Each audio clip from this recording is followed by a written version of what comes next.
From the combined crew of blindandroidusers.com and accessibleandroid.com, it's time for your favorite Android podcast. Kick back now and enjoy another fine episode from these fanboys and gals as they navigate Android from a blindness perspective. And now, here's your crew. Hello, everyone, and welcome to episode 226, a very special episode that is our open listener session, the second one of 2025, and we're recording today, April 5th, 2025. I'm Warren Carr, and I'll let my co-hosts introduce themselves, and then one of our co-hosts, Sal, is going to introduce the people that we have in our room joining us today, celebrating this second open listener session. I'm John Dyer, coming to you from Virginia. Karin Kiwan from Lebanon. And it's Salih Kunduz from Turkey. Sally, so who do we have? You go ahead and read the list of people that we have, and then we'll have them introduce themselves as you introduce them one after the other. All right, we got Dan Telf here, and Devin Peter, and Eva Stelpa, and Clifton we have here, and Salwis we have here. Thanks for joining us today, guys. Yeah, this is Dan. I'm from kind of dreary, rainy Ohio. I'm Devin Prater. I'm from a rather warm Alabama today. I'm Eva, and I'm from quite warm and spring-like Germany. I'm Salvis. I'm from snowy, windy Latvia. I'm Cliff from Texas, where the weather can't make up its mind because yesterday it was 90 and today it's 72. So you make your choice. You know what, Cliff? What you do is you throw on a big Texas barbecue. Yeah, we do that all the time, too, at least once a week. I love it. That's absolutely beautiful. Welcome, guys, to episode 226.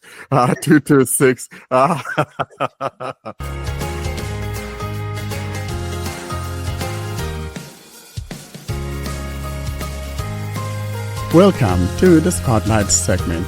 This is a segment dedicated to interviews with developers or interesting happenings in the world of Android. And now for this week's episode, here's your Spotlight.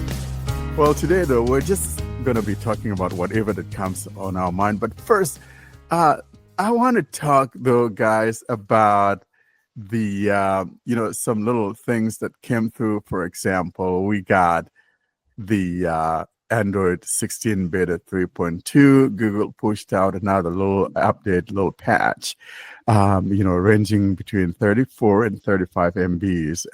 I think mine was like 34 point something on my Pixel 9 XL Pro. So if you're enrolled, you should have received that, or maybe this week you should get it. There were just like 4 fixes or 3 main fixes. One of them was exclusively for the Pixel 6 series, where the camera or something was having problems, and then the other one for the other devices was something that had to do with battery drain. In other words, sometimes if you are not using it, you may observe some battery drain, and Google fixed that. Then the other one, there was a little bit of some flicker somewhere, and then the fourth one was just general bug fixes. So that's what we have as of that Android 16 Beta 3.2. Another beta that has dropped finally is the One UI7Beta for the A55. Well, yesterday it was only available in South Korea, but I hope that it will reach other markets soon, or more markets soon. But this is an indication that they are moving forward finally, and they are going to release the stable. They're going to have the stable release soon. So I don't know anything about the beta, if it contains issues, but it's safe to assume that already the available issues on other phones, I'm talking about accessibility, they are still there. So because they're already on the stable version. And of course, don't think about anything Gemini related with respect to Talkback. So, but yeah, it's good to know that it's finally coming. And of course, here it won't be reaching our country, the beta, I mean, because we are usually not included in the beta releases. But, it's good to have this. I don't know if we have anyone who listens to us in South Korea, but congratulations on having the beta finally. So there is also a big update coming to the S25 series in the coming week. I'm not sure how it's gonna fix the accessibility issues, but it won't be just a security patch. So they say it's gonna be a big update. So let's see what happens. Well, Karen, I want to say that probably you guys, I think you're too good for dog food. So that's why they don't give you the beta. So I know you want to be on the beta, but Samsung, however, thinks that, no, we don't want to give you dog food. So I'm sure that you guys will get it too once the stable one comes through. This Android 15 for Samsung has been, I think, probably is the worst beta ever. Usually Samsung's not this bad, but this has been such an Achilles heel for Samsung, and I wonder what the problem is, but it's not been a smooth sailing. Devin, you have the beta on your OnePlus, don't you, or you didn't enroll? So I have the release of OnePlus's software. I'm not running a beta. I'm not sure how to get into that, but I am running Android 15, and they did release a new version yesterday that brings the release up to the latest security release of Android. So in other words, actually, your device already runs Android 15, right? So that's really nice. Yes. Yeah, So it came with it when it was released. Oh, okay. Now, so I think though, knowing OnePlus, I'm almost positive that maybe when Google pushes out Android 16 stable in June or thereabouts, that OnePlus might jump on the beta maybe by at least maybe August. They're usually fast, in OnePlus. So it's a great device to have if you're interested in not only a great device but being able to jump on the newer OS iteration. Probably OnePlus maybe the best place to be. Wouldn't you say, John? You have the OnePlus 13 still, right? You didn't get rid of it, did you? Yeah, I still have it. So whenever the 16 beta comes out, I'm definitely gonna give it a shot. Start reporting my feedback. Yeah, we'll see if they fix the fingerprint reader. So the fingerprint problem is not just the OnePlus, though. Samsung still has that problem. I think, Devin, are you talking about the move up thing, or is there? Yes. Move up. Yeah. But don't you like moving up in life? I think I like moving up in life, sitting up on the rooftop. Yeah. It's definitely nice, and I turned on the ability to unlock the phone without having to turn the screen on, and that way, and I like it on these phones because that way I can just move my finger around until I find the fingerprint reader, and it just automatically just unlocks my phone. There's no move up. There's no it doesn't slow me down, and I've gotten pretty used to where the fingerprint reader is, so it's not such a bother anymore. Now, Dan, we were talking earlier on behind the scenes. You got a new device in the way of the Pixel 9 Pro. How about tell us a little bit about how your experience has been compared to where you were coming from earlier from your older device? What's the comparison? I had a Samsung S21 FE before, so I mean, pretty substantial upgrade. The Google side of it has been interesting to get used to, I guess. Well, I mean, the little intricacies, right? Because there's small differences between the two. I sure wish that they would get with it and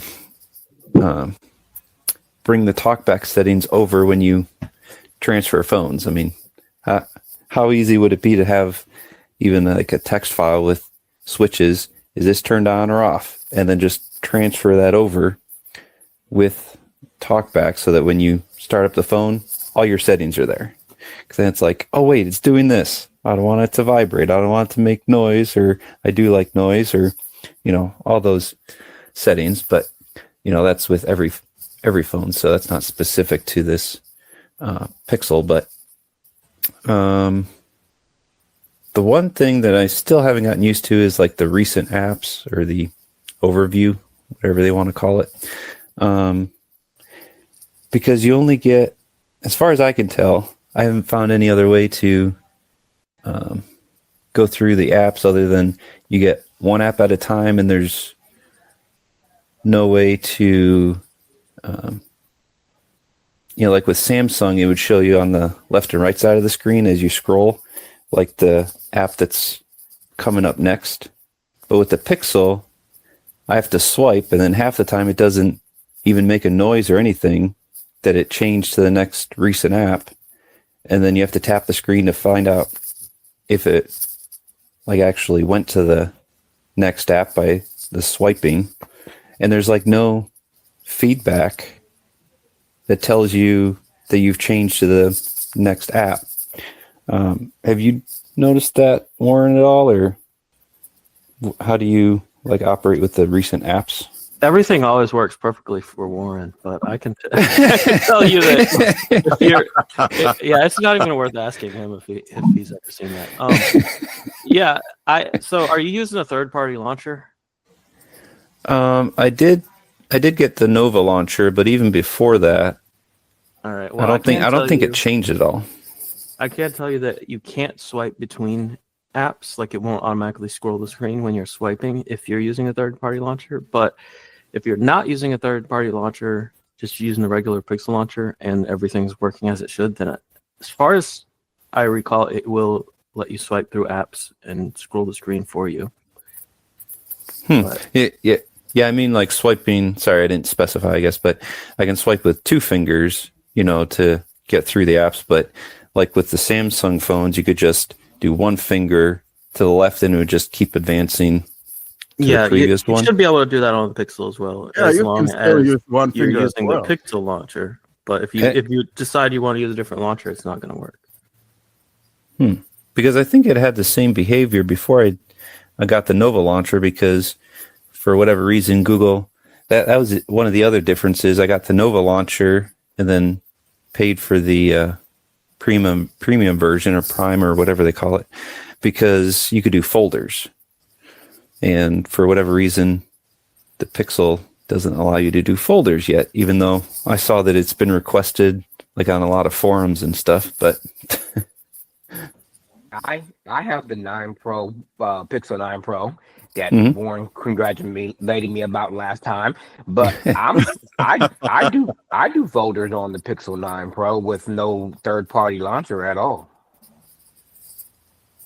Dan, when you talk about creating folders, are you talking about maybe like in the App Store? Yeah, in the App Store. No, in the App Store, you cannot do that with the Pixel launcher. Okay, yeah. Well, mine are on I create the folder and then I make it a favorite or what? Yeah, the home screen. Yeah. So Yeah. I'm coming. Well, let me rephrase. I use iOS at the same time because I'm a technology trainer, so I have to know it, Warren, before you jump down my throat. So, but when I'm using, you're welcome to use the Fruitvale. I'm not going to be angry with you, my man. You're welcome to use it. He just won't call you his friend. Right, exactly. But I use it, and it's and one thing I want to ask people who have both the S25 or the S series versus the Pixel. I have a coworker who claims that the series that the Samsungs are faster than the Pixels, and I've used them both side by side for various texts, and I don't see it. To me, they're the same speed, but I mean, that's just me, and I'm a newbie to the Android world, about 6 months, but to me, the Pixel is not slower than the S series. To me, I mean, that's just my opinion. To me, it is slower. It's not. The Pixels have gotten better recently. Like I could use a Pixel and be fine with it. It doesn't feel slow, but as soon as, like, if I'm using the Pixel for like a week and then I pick up my Samsung and start using it, I'm like, okay, this feels snappier. Like you could tell, like, going, and this is just using it with Talkback. I think generally the consensus, like from regular users that don't use a screen reader, they say the Pixel is just as snappy as far as regular performance, but it struggles with Talkback a little bit compared to what the Snapdragon processors do on these higher end Samsung phones. I had a Pixel 8, and I would always switch back to the iPhone because the Pixel was more sluggish to me with Talkback.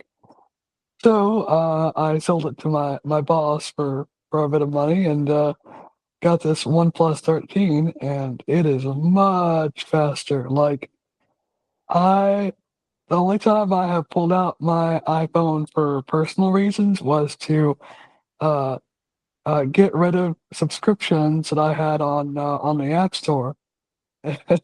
So yeah, like the iPhone now, it feels slower than the OnePlus by a little bit. So I do think it's the Snapdragon processors, but also Talkback's the way Talkback should be fixed up a bit, optimized more to be faster. Okay, so I do want to mention that what I really like on a Samsung device that I notice is actually a whole lot better, no question asked, is if you're typing, let's say on Gboard, whether using Google Pixel or the Galaxy, the flagship, I noticed that Gboard actually is more responsive on my Galaxy S23 Plus than it is on my Pixel 9 Pro XL. So I give that to Samsung. And I think that's coming, though, because no question asked here, the Snapdragon chip is still more superior when you compare it to the Tensor. The Tensor chip hasn't quite gotten there yet, but like John says, if you're not using a screen reader, it's kind of like they're on par. But when it comes to gaming, then you may see some lagging as well. So just give it to Google. I think we'll get there. What it reminds me of is that back in the day, and probably this tells you my age here. It used to be that something made in Japan was not good. Like the 70s or whatever, late 70s.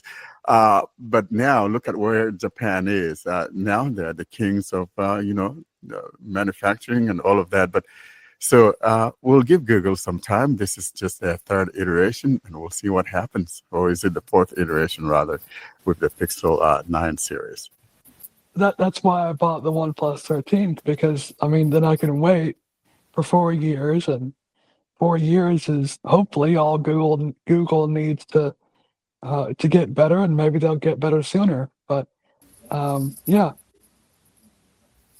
Yeah, I was just going to say basically the same thing. Like where we're at now, it's only going to get better from here. Just like with all these AI models and everything, where we're at now, it's only going to get better from here. So we can only, we hope to see more improvements, right, for the accessibility side as these companies continue to develop with accessibility in mind rather than just, let's bolt on accessibility after it's all done.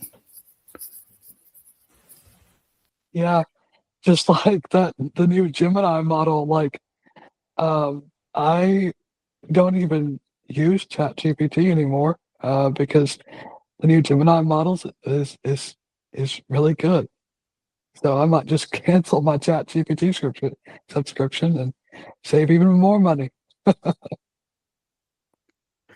Talking about the new Gemini, wasn't there something that Google pushed out or is pushing out to everyone, the 2.5 Pro or whatever? And now, the Android Basics segment. This is a segment where we discuss the things that power your device from behind the scenes. And now, here's this week's episode, Android Basics. Devin, you mentioned, or maybe Dan rather, Dan, you mentioned something earlier on that I think is very important, and that's that having the ability or capability of saving our Talkback settings. I really love to see that come through. It would be nice because, like you, I don't like, sounds. And so the first thing I always turn off is those Talkback sounds and all of that. I mean, I don't like any sounds on my phone anyways, but I would love a situation where we're able to keep our settings so that when you jump onto a new phone, you just import those settings or it comes through from the restoration process. Right now, I don't know why that has not been a priority, but maybe we don't talk enough about that. Maybe we'll start making noise about it and then have the ability to back up our Talkback settings. But guys, Yeah, seriously, how long does it take? Like, if you just want to configure Talkback from scratch, so it will take 5 minutes, maybe less. I'm not sarcastic here. Talkback only has 10 settings. Exactly. How long does it take to I'm adjust 10 comparing- settings? I'm comparing it to Yeshua. I mean, if we don't have the export, we will be like, I may like spend maybe 20 minutes doing the settings of Yeshua, but really, I was like clearing the data. I cleared the data of Talkback. Like a while ago, I was testing something, and I was like, okay, what should I do? It's so simple. I'll clear the data and then reconfigure everything. It's nothing. So I don't know why you are complaining, actually. It depends how much you customize it, because for me, most of the gestures are not the default gestures. Like Exactly. there might be like 3 or But me 4 too. that I Me left. too. Well, you must seriously, be I don't faster. think it would hurt us because I customize a lot of my gestures to something else, especially Well, all those three finger, I agree with gestures. you, Warren, because since I got my S25 Plus, I'm on Talkback, and definitely we need this backup and restore thing. And they own Google Drive. I mean, they can just back up to a folder in Google Drive or however other Google settings are backed up. And I think that should be so, by yeah. default. So when you just move to your new phone and when you just turn on Talkback, your settings will be here. without- Exactamundo. Exactamundo. Very simple. It makes sense. Like you say, they're on Google Drive, Devin, as you said, and it should be treated just like any of our other apps out there, that has like the autofill, for example. I don't have to go, retyping my stuff. We should have something similar to Talkback, to where it simply saves our settings and just when I sign in, all my stuff comes through. I would love to see that because I don't want to be, even if it's 2 minutes or less than 5 minutes carrying, I still would like to be able to have them come in automatically versus me doing it all over again. It's so annoying if you And ask. it should be besides for that- all apps, because like Google doesn't even do this with their regular apps. Like every time I have to go in YouTube and change some settings, I have to go in Messages and change some settings. Like they're always the default settings for whatever reason. Yeah, and like those 5 minutes you spend reconfiguring Talkback, that's 5 minutes you will never get back. That is true. Yeah. Makes sense, actually. And the more stuff that and I'm sure they're not done adding things to configure. So the more they configure, then the more stuff that like if one day I am able to configure Braille commands, and that's 5 more minutes I'll have to spend reconfiguring Braille commands. So yeah. I agree. And I think that the most important thing, like you said, John, Google needs to do better when it comes to, backing up our apps. The whole process is not as good. I mean, Fruitvale, say whatever you can or you want about Fruitvale, but they do things right, most especially backing up apps and all of that. So if we could have Google implement a better backup process, I don't know what the big deal is. I think they're being stingy with the Google Drive. I don't know, but leave it to us whether we want it or not. And we could make that choice if I want to just clog up my Google Drive with my backups or not, leave it to the user, but open it up so we'll be able to back up our apps. That's my thought. Well, there's a problem in backing up and restoring apps in Android. It's a real problem. I mean, whenever we need to use a new device or we need to reset, I'm not the person who resets really, but if we need to, and everyone could need to do this once in a while, so we will feel the problem. Like we usually have to, okay, it was like we were talking about Talkback and the 5 minutes, but it's not actually only Talkback. So the problem is with all of the apps, usually you have to reconfigure everything. You have to like redo all settings. And, we may have like 30 or 40 important apps that we should deal with. Other than that, phone settings, sometimes things are not restored. So it's a mess actually. So, and leaving things to apps, like if you want to opt in the data backup, it's not really the thing to do. I mean, there should be a way, when you use an iPhone, like you are able to return back everything as it was. Like it's just simple, so simple. Whenever you use a new device, you're just restoring. And okay, everything is like it should be. So why aren't we having this on Android until now? It's something like it's baffling that Google isn't able to come up with a real solution until this moment. I don't know what's the thing with Android 16. They said that it could be improving. I don't know, but until now we are not really there. There is a real problem. We want to welcome Harith. Harith, are you here? You're late to the party as always. You're my friend, but I'm kind of a little bit pissed off right now.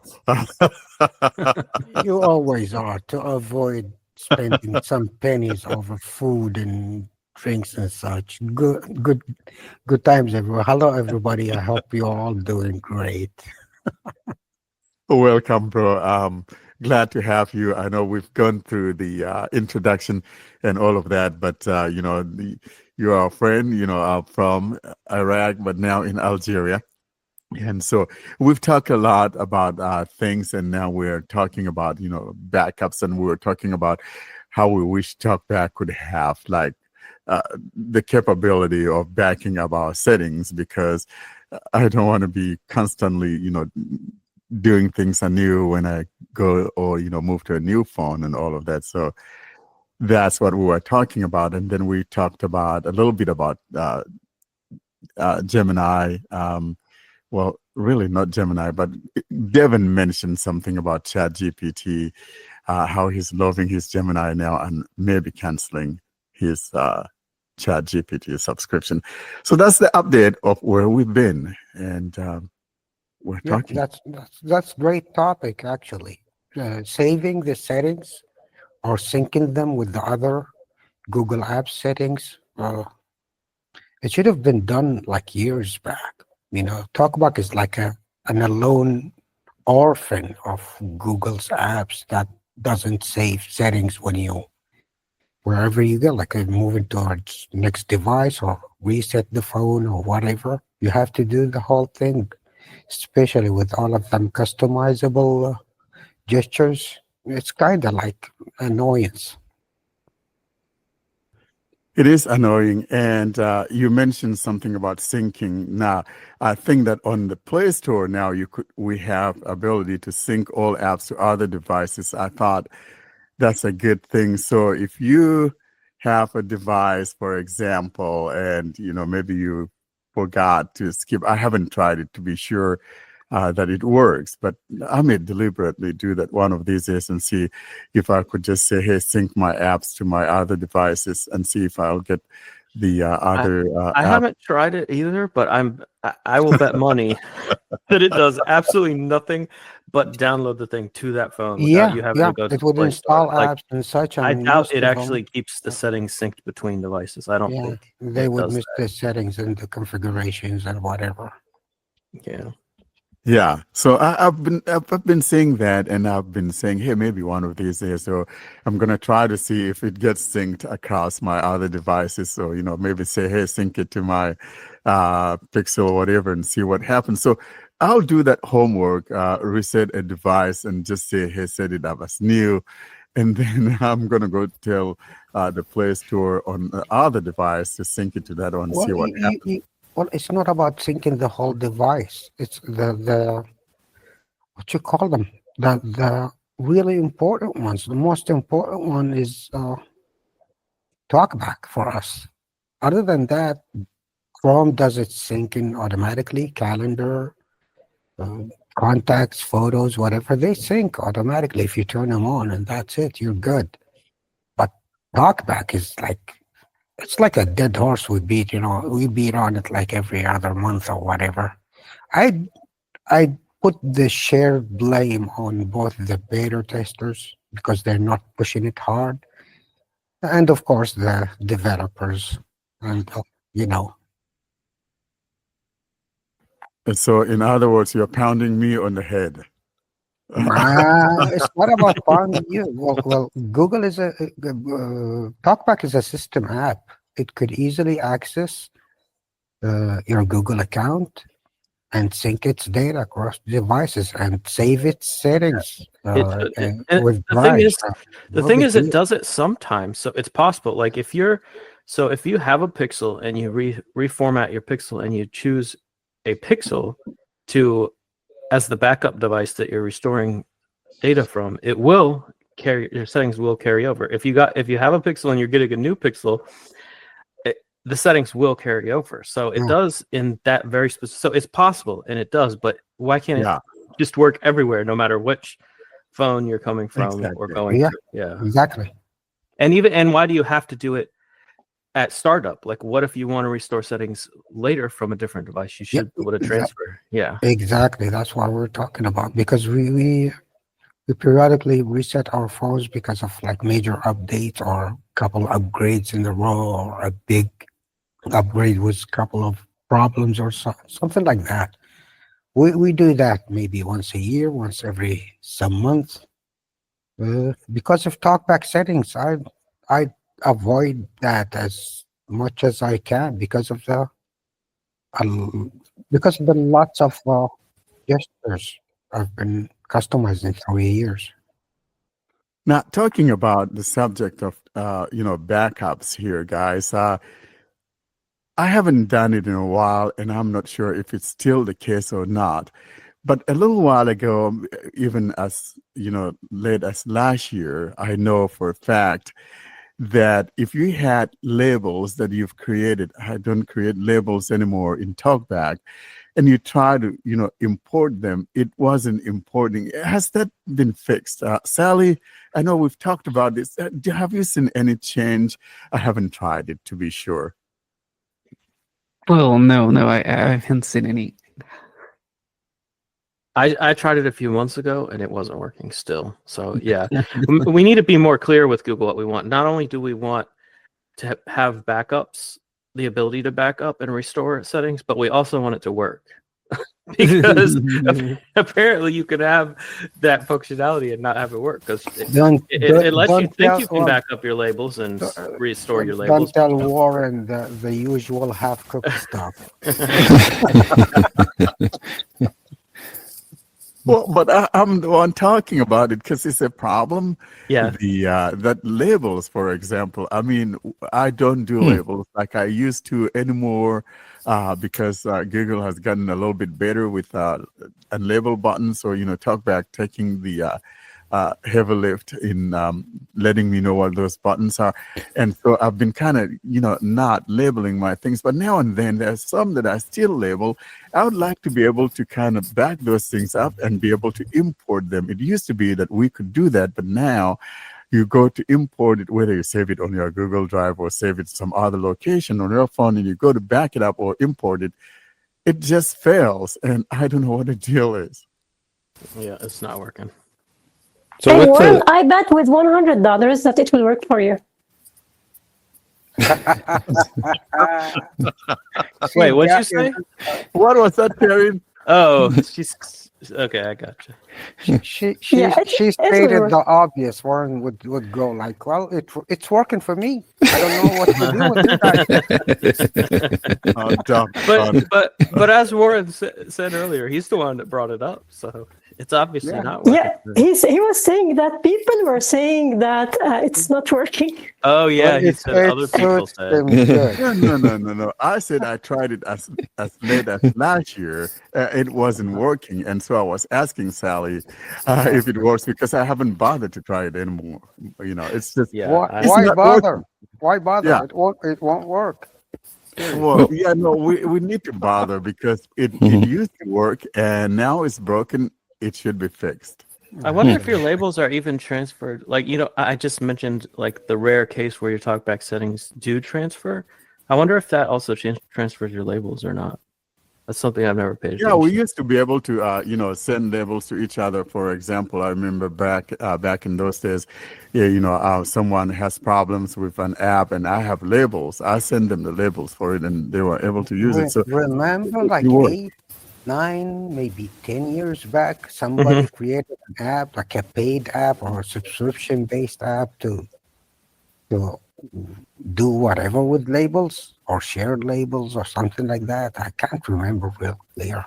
Yeah, and there was another app called the Blindo, Yeah, something like that. some Yeah, guy from Mexico.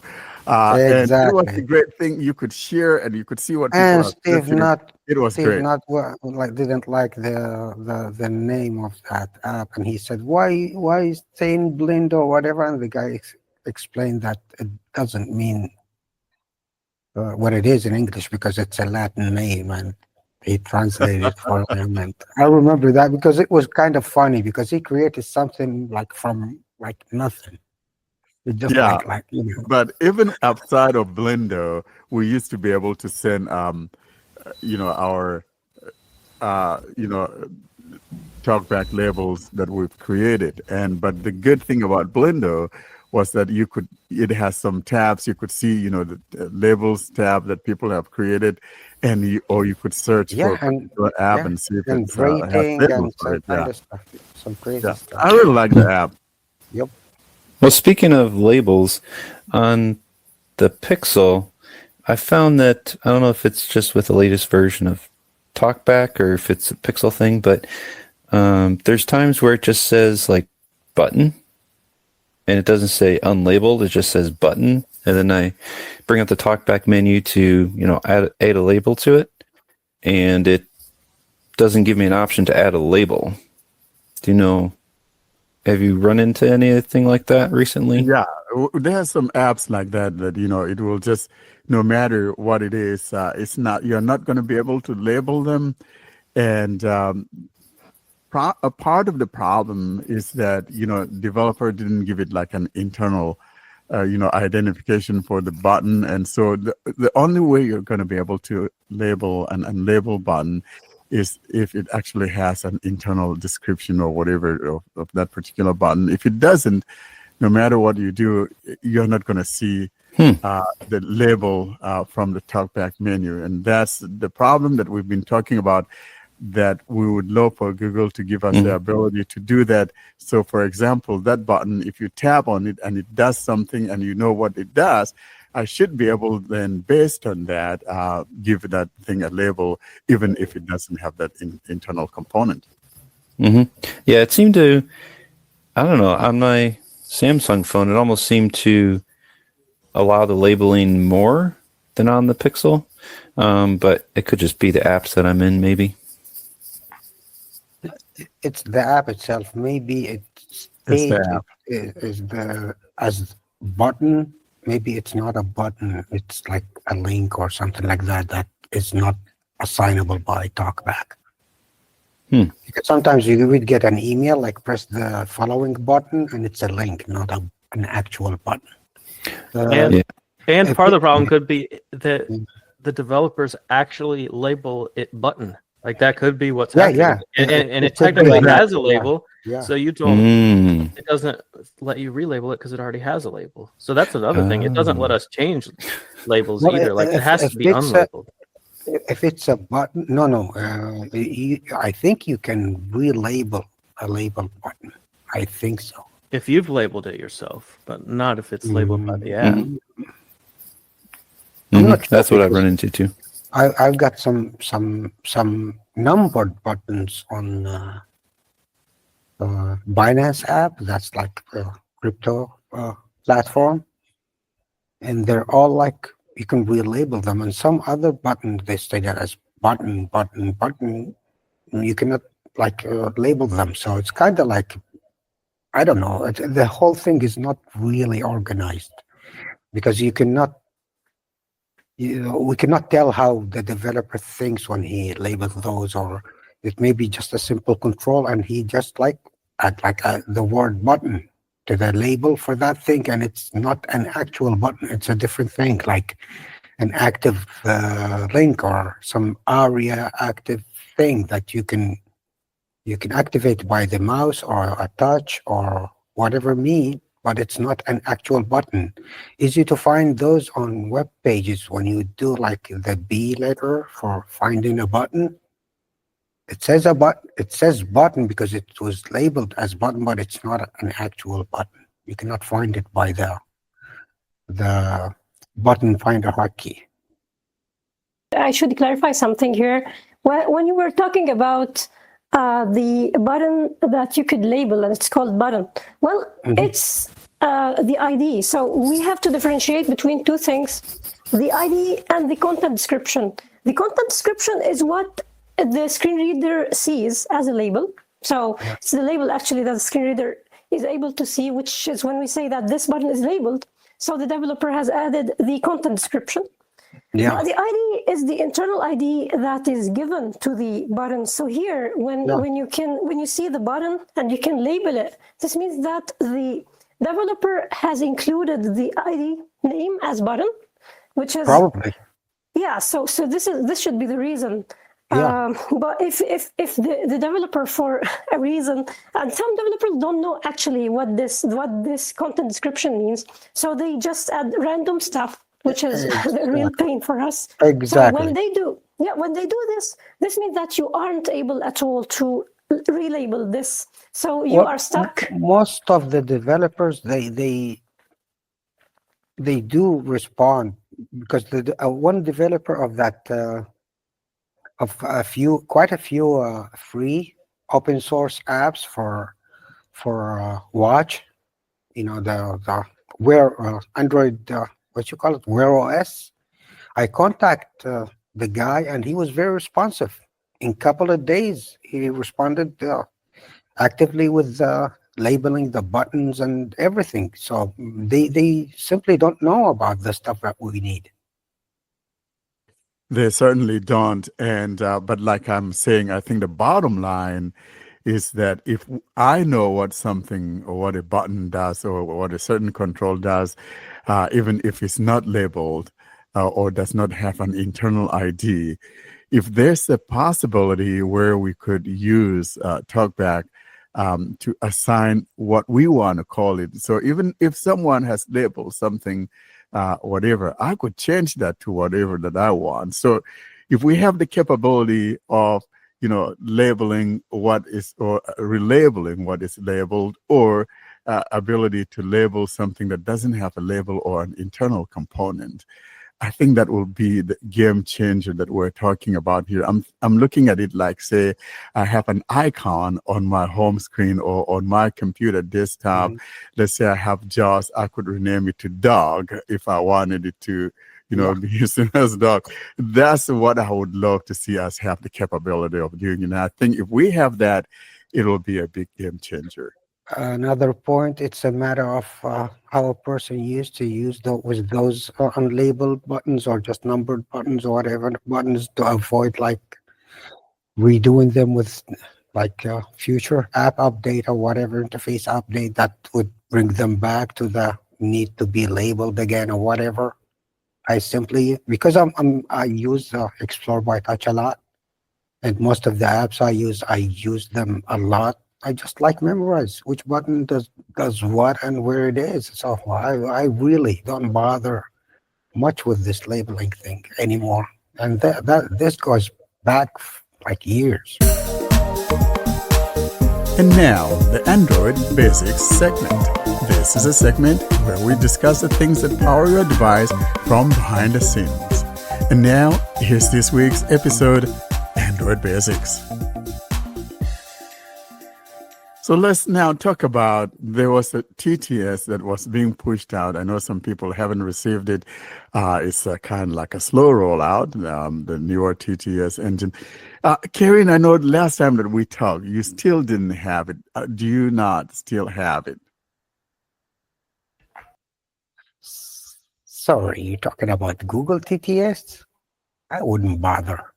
Yeah, the Google TTS, I wouldn't bother. Those people are never serious. They just like they will give you something you like, and then they will pull it back, and then they shove it down their throat, and then they pull it back. And the thing you cannot do like dictionary for. Really, like Google is not a bad TTS at all, but the way they change it and they force the way it works, and that's it. I kind of dislike it. Yeah, so this one is not something that comes through the TTS update. Rather, it's a flag that is pushed out from Google. And frankly, I think that's a bad implementation. I would rather want to see such updates coming with the TTS itself instead of a flag push out from Google, because like you said, Google giveth and Google taketh away. If it's a flag push out, it could be pulled out anytime. Remember the HD voices from the past?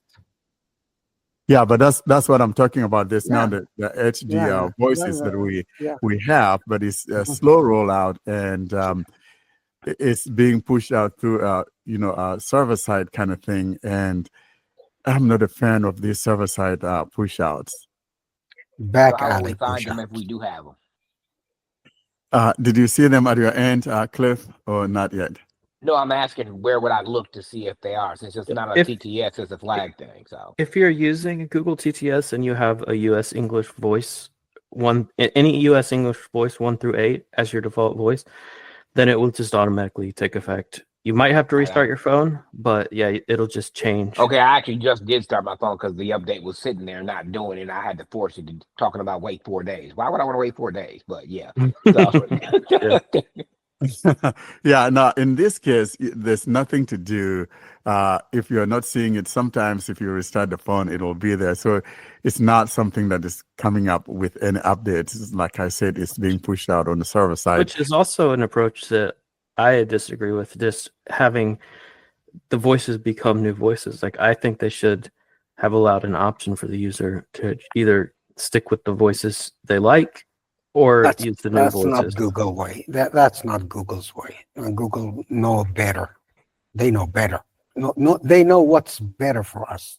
I mean, yeah, well, every manufacturer seems to think that they know what's better for us, and that's why they do things the way they do. But I would like to see the TTS, just have the same implementation. Let me say. Well, here's what I'm trying to say, though. I would love to see the TTS have that same implementation that we have, say, with Vocalizer, whether you could have compact voices or have embedded Pro, whatever they call it. I think that would be the best approach. So if you don't like the high quality voices, you want those I got fluff in my ear, Winnie the Pooh thing, you could have those. Exactly. But Google know better, They know better than us.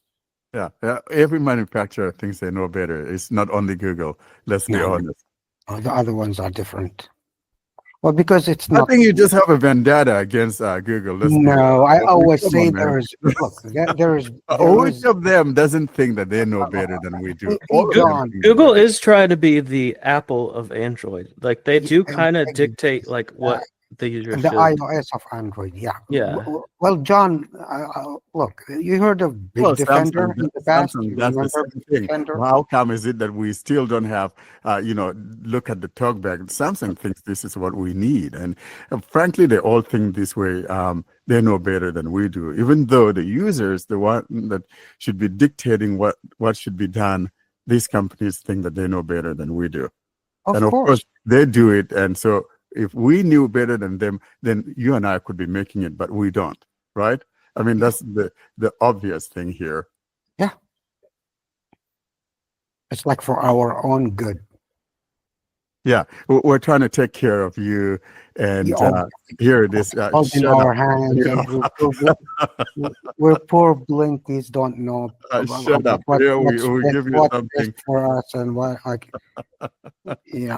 Yeah, but seriously, I would love to see that happen to where people could choose, because some would prefer not to have those high quality voices. For me, high quality voices any given day. I don't want that. I got fluff in my ear. Mm-hmm. Well, I'm happy with that for the regular screen reading stuff, not the book reading, of course.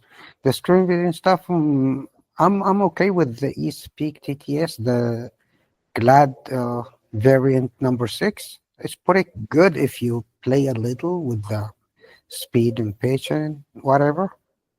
It works pretty good. On the eSpeak, what voice variant is that? It's the GLAD variant okay. number 6. I'll try that. That's a really good one. It's not like that typical not like that typical eSpeak. It's very different. And it's understandable. And now, the Android Basics segment. This is a segment where we discuss the things that power your device from behind the scenes. And now, here's this week's episode, Android Basics.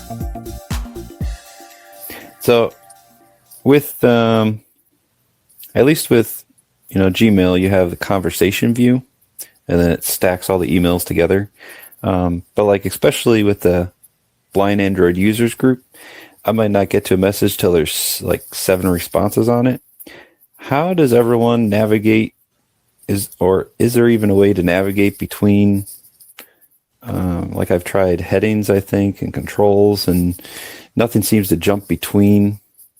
Who it's like the next email.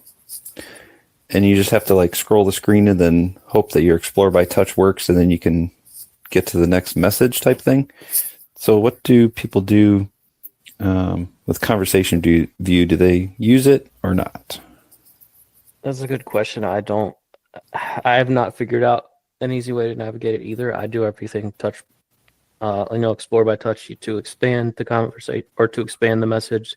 And then like I have to actually find part of the text with my finger before I can start swiping through it. So yeah, if there's a better way, if somebody knows of, there please is a better let me way, know. actually. Mailing lists, especially the pretty busy ones, especially with like a very, very, very busy topic, I'd avoid the thread view like in a single post by all means, because it's kind of like web views. And most of the people, they just do the bottom thing.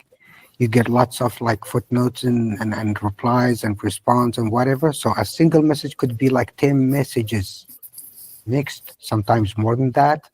Each single reply has all the stuff attached to it. So it's very heavy, very resource intensive.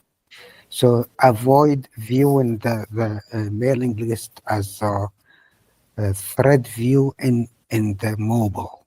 You can do that with Thunderbird. You can do that with Outlook. You can do that with web views, the older ones, by headings and such. But I'd avoid that on mobile by all means, because you can easily get distracted and lost your way over there. So are you able to turn off? You're recommending doing it on a PC? Of course, if you have like Yeah, Thunderbird, you just meant- you can do that easily. But if you do it with a mobile, imagine one single reply contains all the responses, prior responses. It could be up to 10, 15, or maybe more, each reply. So if those all stack up on top of each other, and you just open a thread contains like 50 or 60 or 20 or even 10 unread messages, and that would really create a sluggishness on the phone, no matter how powerful it is. It doesn't matter. Yeah, I wasn't talking sluggishness, really, just more so trying to navigate those. It's going to jump all over the place because the web views problem, and it won't fit the screen. So you do the explore by touch and then swipe to get a little bit to the bottom, and see yourself went all the way to the bottom without, it's not something consistent. It's kind of like sometimes it goes random on you. And then you have Warren with his email signature that seems to go on forever.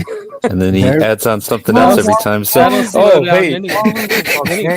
That'll even slow down your PC. Warren is very okay. Some people go crazy with their signatures. Well, I have to keep our, social sites in there, of course. So it has to be. Got accessible Android there. I got our Telegram group in there, and YouTube and the Twitter groups or X groups on there.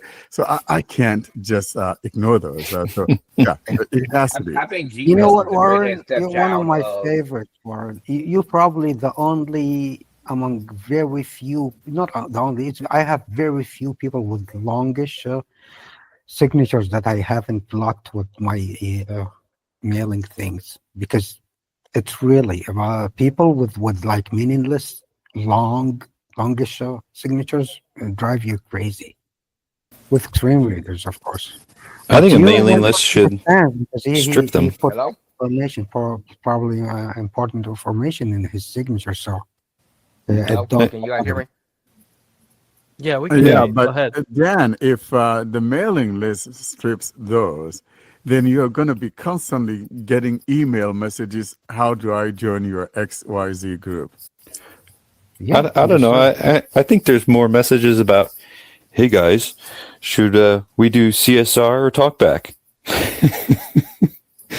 and those ones are just going to get a ton of different responses. You can use both. Yeah, I think Gmail is the redhead stepchild of Google, because when iOS kind of picked up the ball on this one, because you can navigate by messages and thread. I have to give them credit there. The Gmail app doesn't allow that in their app or on, the web. You can do it, but in the Mail app on iOS, you can navigate by messages and skip over Warren's book of a signature if you want to, and you don't have to include the previous messages if you want to. So iOS kind of, they kind of set the standard on that. But I use the Gmail app. It's easy for me to skip over. You just keep swiping and get over. It's not a conventional way of doing it, but it works for what Gmail allows. And if you don't like it, there are some suggestions for third-party apps. So on the Gmail app, though, you have where you could expand the list of the people to that is correct. See whose response is. You guys are not finding that. I don't get it. No, we're finding it. It's just hard to, like, if you have, say there's 7 replies on a message and it, put them all together, but you come into it for the first time and they're all expanded already, right? So you go down to the first one and then by default. What do you mean? No, they're not unless you tap. Like they are expanded the first time. Well, the first time. I don't see them because on Warren, my. we already know Gmail, everything works perfectly for you. No. You guys go pick up my phone and show you what I'm talking about. I'm not talking out of a void here, guys. You have to actually expand.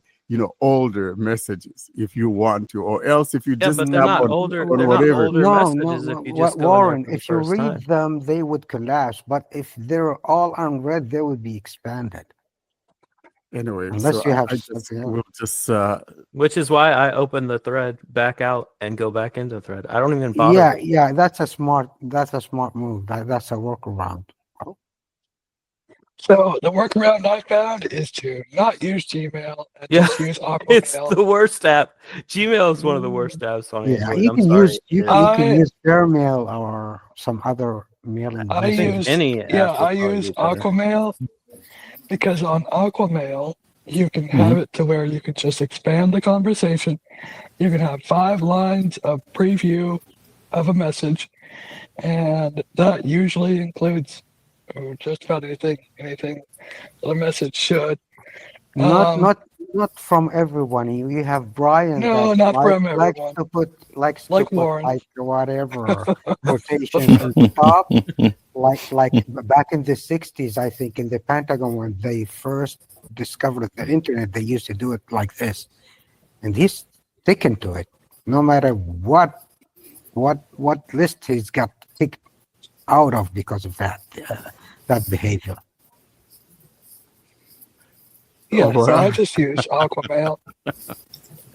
I don't bother with Gmail and honestly, even in the iPhone mail app, they've broken that now. And now you can't go through messages with VoiceOver in the router.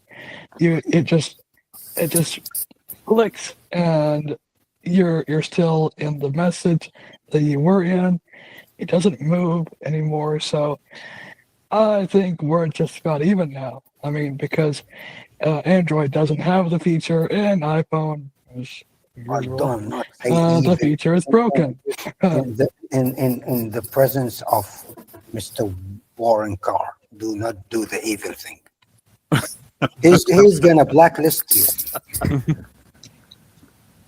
Well, all I can say about all of The this, though, even is thing. that Oh, we do have choices out there, and that's the one good thing. We have several Yeah, we email do have clients. So choices, but if you don't like, if Gmail, you could if use it's Android, we Outlook, do have or you choices. could use, Aquamail or Blue Mail. We just have so many email clients there, Fairmail, and I like the fact that we have so many good email clients out there. It's always try them, see which one you like better, because it's like one of those things that it's not something Or that's going to work for everyone. or use multiple. Like Exactly. like Gmail is easy for, like, if you just want to go through your messages and delete them, it's very easy because it's just one swipe away with an action to delete a message. You might want to do that in Gmail, but then, like, I would never actually type a response to anything in Gmail because it's so horrible with text editing. Like, so Yep. it's okay to have multiple email clients on Well, your that's phone. not the case with Warren, John. Remember that. yeah. Well, Warren I actually use just Aqua. told you that you could choose what works for you. So why are we trying to beat down on Warren here, for crying out loud, my boy? Hey, John, there is Bitdefender, and there is Windows Defender, and there is Google Defender. There you go. So I use Aquamail for everything. Like I go through my messages with it, and I've even managed to write a few emails just using my Braille Display with Aquamail, and I pretty well stick by that. I haven't used it in a long time. I'll have to give it another shot. Yeah, I ditched it since they like flipped on us and did that like, I don't know, tricky thing that pro lifetime users Oh have yeah. to pay or whatever. I just ditched it and went with Fairmail, and it's working pretty. Honestly, I still have the Pro unlocker. It works nice, but I think it works. it's like out of like major updates. So that was like one Oh. mean move out of them. Oh, I didn't know that it's not being updated anymore. No, That's it won't be updated anymore.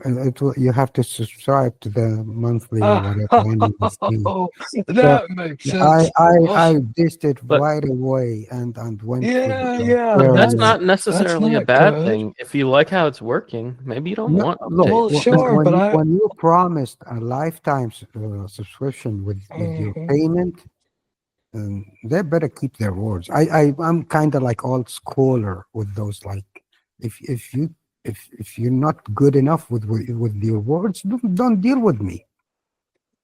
Yeah. Yeah, we Well, send I'll have them to try mail. out Fairmail and see how that works. Yeah, Because it I was don't it think was a shame. It was a shame with what they did. Anyway, yeah. just like the move with the Fold Factory with the Eloquence deal. A Oh, yeah. a little different, but they did what they did. Like we better move Yeah. on. And $25 isn't exactly the cheapest. No, it was not the cheapest. It's the most expensive TTS on Android. That's what it is. Yeah. And now, the Android Basics segment. This is a segment where we discuss the things that power your device from behind the scenes. And now, here's this week's episode, Android Basics. And more gestures I can change, like the Braille command, please. Oh, you can change your Braille commands? No. No, That's no. that. I'm saying that we should be able to change our Braille Yeah, commands. that's what I mean. So right now, you cannot change Braille commands, reassign something different. Yeah. I don't. So we're talking the virtual Braille command, right? No, No, no, with the on a Braille Braille display. display. Well, either really, but Yeah. yeah, you can't customize either. But I'm fine with not being able to customize Yeah, the and I Braille think that the keyboard. problem though is because each of the commands are based off each variant of the Braille display. So the commands That's that I fine. may have on my QXL may not be the same as what you will have on the NLS or the Orbit reader, or something of that nature. So I think probably those guys do a lot of work in customizing it for the different Braille displays, because they're not the same. That's just an even better reason to allow us to customize it, because not everything, like if I want space without food to move to the next item instead of the next line, then there might be like on the hymns displays, there are like 4 F keys that you can bind things to. So that's an even better reason to VoiceOver allow lets us you, to. right? Doesn't VoiceOver Yeah. let you change it? Yeah. VoiceOver lets you just about change anything. Yeah. VoiceOver is way more. Tell that to Warren. Yes, he's speechless. That's one good rubbing it in before you leave, Warren. Because I'm looking at my my QXL.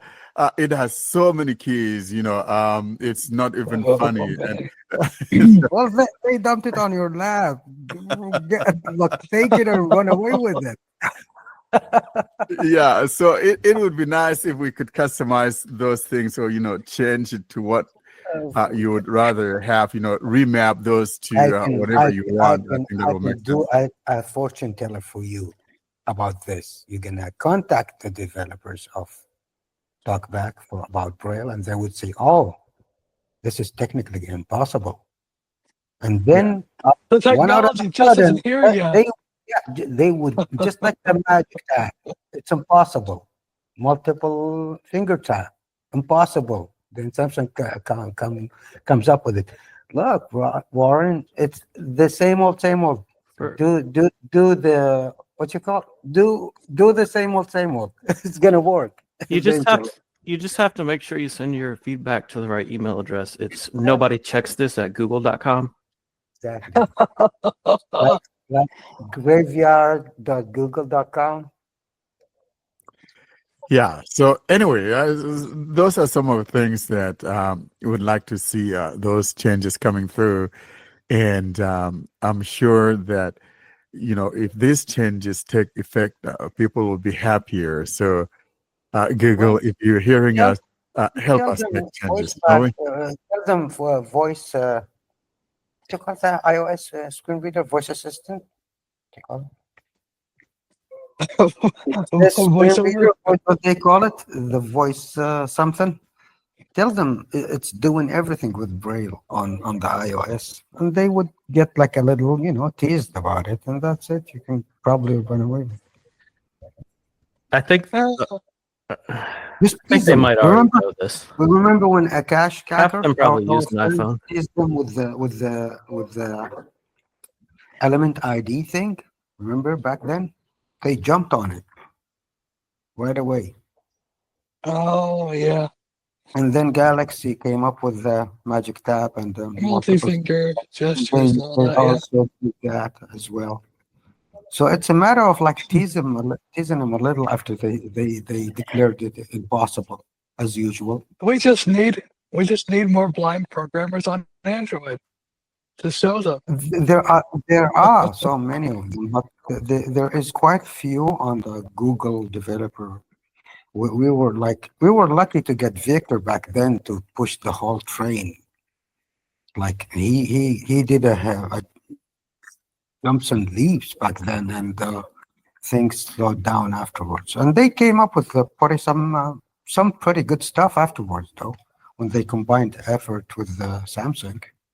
No denying I would that. like to Yeah. say that Talkback last 3 years have been I've been a mature. whole I've lot been better than what it has ever slowed been. down. Yeah. And so we can't just want to throw out the whole baby out with the bathwater here. Yeah. Let's be Baby, honest. it's a Talkback teenager, has bro. really It's a come a teenager. long way. It's a So teenager, no longer no, a baby.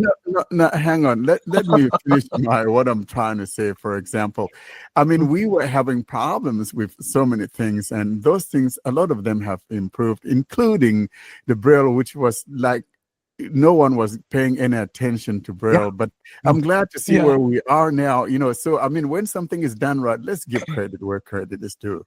It is, Yeah, and I mean, unfortunately, it's kind of fragmented.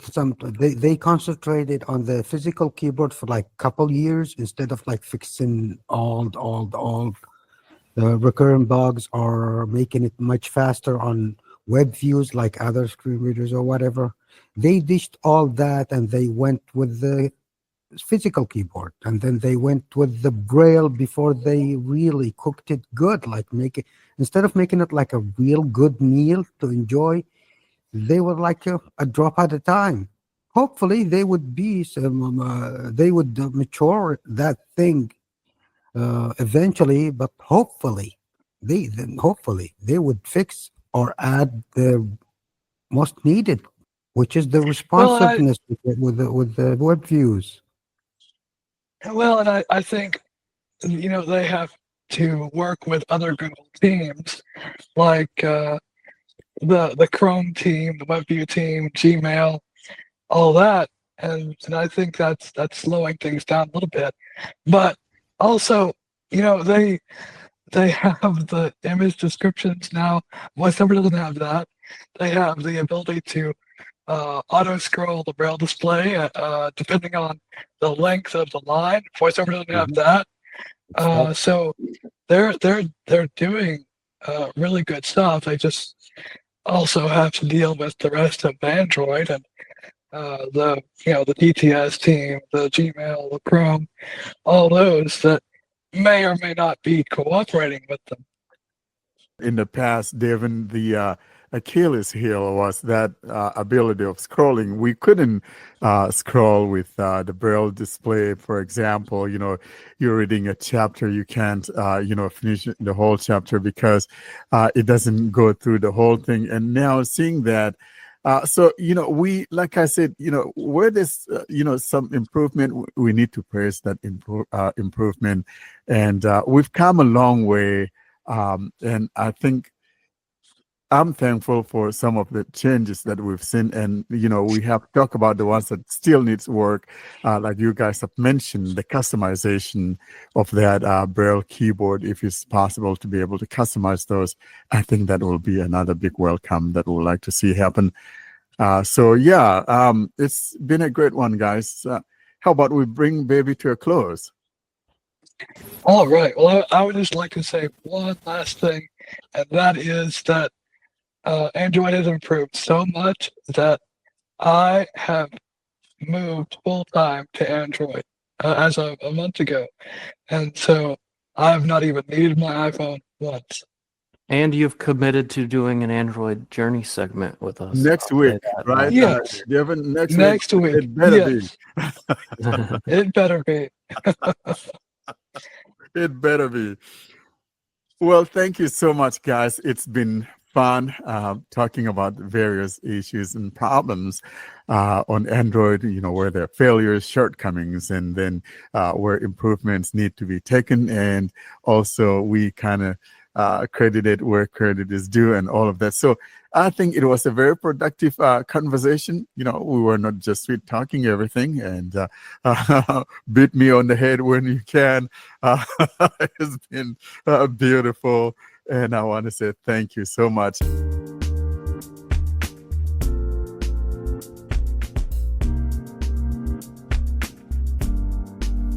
All good things must end. Thus, it's curtain drawing time, bringing us to the close of this week's episode. Coming up, though, we give you information on how to get hold of us.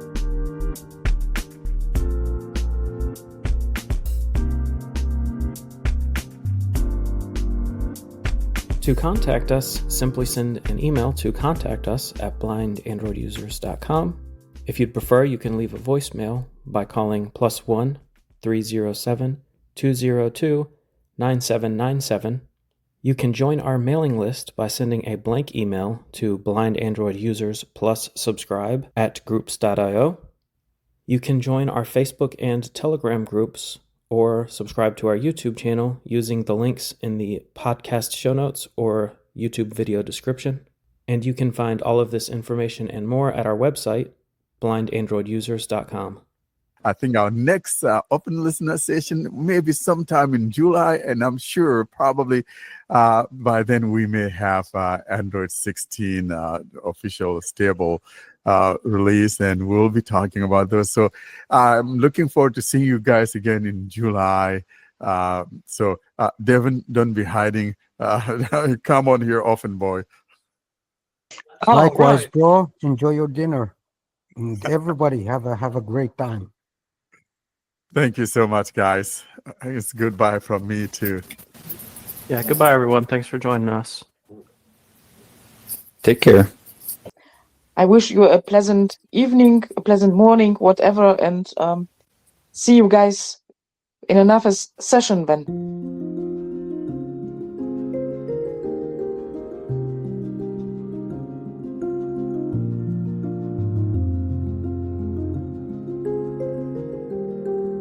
Thanks for listening to another episode of the Blind Android Users Podcast. Until we see you next week, don't forget to leave us your comments and suggestions via our email contact or using any of our social media sites. Have a great week.